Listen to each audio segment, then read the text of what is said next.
Praise the Lord. ஒரே ஒரு வசனத்தை கூட காண்பித்து கொடுக்கிறேன். ஏசாயா 53வது அதிகாரம் 5வது வசனம். நமக்கு சமாதானத்தை உண்டு பண்ணும் ஆக்கினை அவர் மேல் வந்தது, அவருடைய தழும்புகளால் குணமாகிறோம்.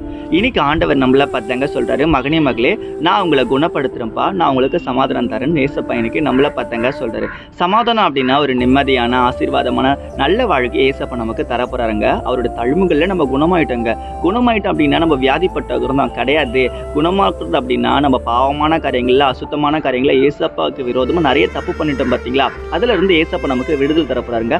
அதான் சொல்றாரு, மகனே மகளே, நான் இன்னைக்கு இன்னும் குணப்படுத்த போறேன்ட்டு. எப்படி குணப்படுத்துவார்னா, அவர் ரத்தம் சிந்தி அவர் மரித்து அதன் மூலியமா நமக்கு மீட் பண்ணி ஏசப்பா கொடுத்துக்கிறாரு. நம்ம பாவிகளே கிடையாதுங்க. விபச்சார ஸ்திரியை பார்த்து கூட ஆண்டவர் சொல்றாரு, மகளே உன் பாவங்கள் மன்னிக்கப்படுதுன்ட்டு. ஏசப்பா பாவத்தை மன்னிச்சிட்டாரு. ஆனா அந்த விபச்சார ஸ்திரீ மறுபடியும் போய் பாவம் செய்யல. ஆனா நம்ம என்ன பண்றோம், ஆண்டவரே இந்த ஒரு தடவை மட்டும் மன்னிச்சுக்கோங்க ஏசப்பான்னு சொல்லி அடிக்கடிக்கு போய் நம்ம ஏசப்பா என்ன பண்றோம், மன்னிப்பு கேட்கறோங்க. மன்னிப்பு கேட்டு மறுபடியும் அதே பாவத்தை தாங்க செய்யறோம். அப்படி இருந்தா நம்ம ஏசப்பா பிள்ளைங்களா? யோசிச்சு பாருங்களேன். நம்ம வாழ்க்கை ஆசீர்வாதமா இருக்கணும், நம்ம நல்லா இருக்கணும் நம்ம எதிர்பார்க்கறோம்ல. சமாதானமான ஒரு வாழ்க்கை உங்களுக்கு நீங்க எதிர்பார்க்குறீங்க, அது உங்களுக்கு வேணும் தானே. உங்க படிப்புல, உங்க வேலையில, உங்க குடும்ப காரியங்கள்ல, உங்க தொழில, உங்களுக்கு கல்யாணம் ஆகணும், உங்களுக்கு குழந்தை பிறக்கணும், உங்களுக்கு அற்புதம் நடக்கணும், நீங்க நிறைய எதிர்பார்ப்பு உங்களுக்குள்ள இருக்குங்க. எல்லாவற்றையும் ஏசப்பா நிச்சயமா செய்வாருங்க. விசுவாசிக்கிறீங்கன்னா ஆமென் போட்டுக்கோங்க. வசனங்களுக்கு ஃபாலோ பண்ணிக்கோங்க. God bless you. ஆமென்.